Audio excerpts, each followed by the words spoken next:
So this is Dr. Danielle Larose, and I'm here to present to you Cospadent's tip of the month on black triangle closure. So let's go ahead with the technique. So I'm going to show this to you on a dentiform, and this is the area. We're going to close that black triangle that you can see here. So step one is to make sure that the surfaces are perfectly clean.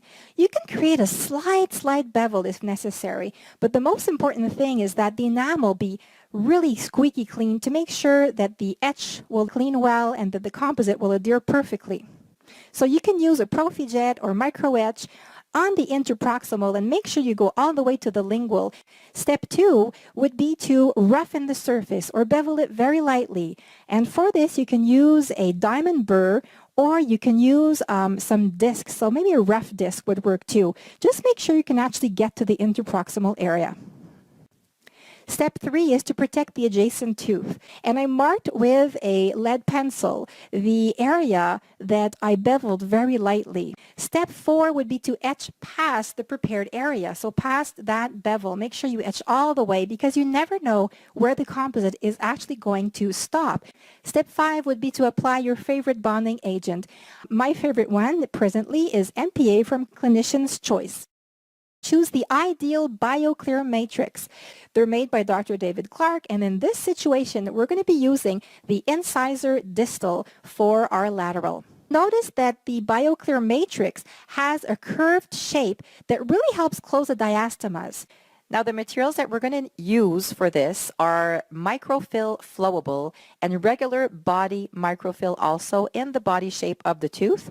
You will want to make sure to heat the flowable microfill in a composite heater. This one is Calcé by Aiden.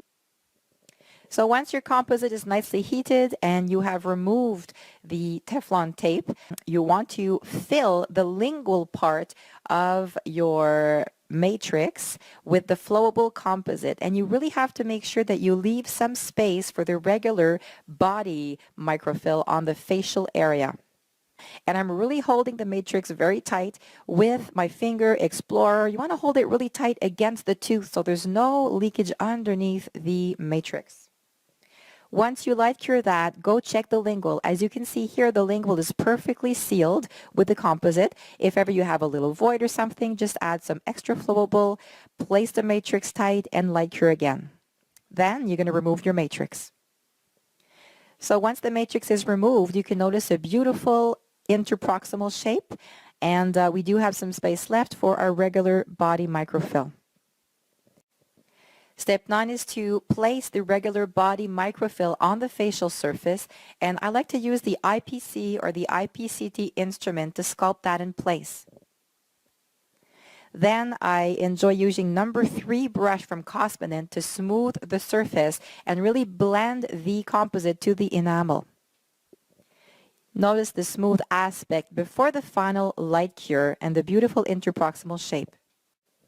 And make sure that you cure sufficiently, a good 60 seconds. This will ensure that your polish will be of utmost shine. So step 10 is finishing and polishing. I love all the Cospadent Flexi Disc, and we are definitely going to use the blue, the yellow, and the pink here.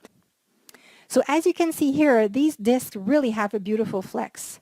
You want to make sure that you do go interproximally to really polish the interproximal area before you start tooth number 2, which will be the canine. So as you can see here, I'm actually passing my disc, my pink one from Cospadent, in between the interproximal area. If the disc does not pass, you can use the Flexi diamond strips, the fine ones. You can see here the first lateral is done.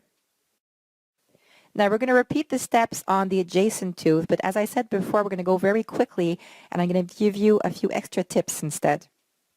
So for the second tooth, you really want to make sure you choose your matrix accordingly. And you can see here, I could have actually used a matrix that was a little bit wider than what I actually chose. Now it depends if you really want to close the triangle absolutely completely, or if you want to respect natural anatomy of your teeth. So 2 ways of creating a nice tight fit of that matrix is to hold it with a gloved finger, or you can hold it also with the Explorer on the interproximal area. In some instances, you will be able to place a wedge, but in this particular situation, I was concerned that it would deform the interproximal area.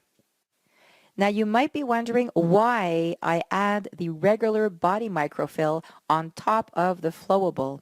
And my personal reason is that I find that the regular body is easier to sculpt. Of course, a flowable is flowable, but you can use the brush to sculpt and really blend the composite on the enamel. Now, before using the discs, I usually like to use the ET9 burr for gross finishing.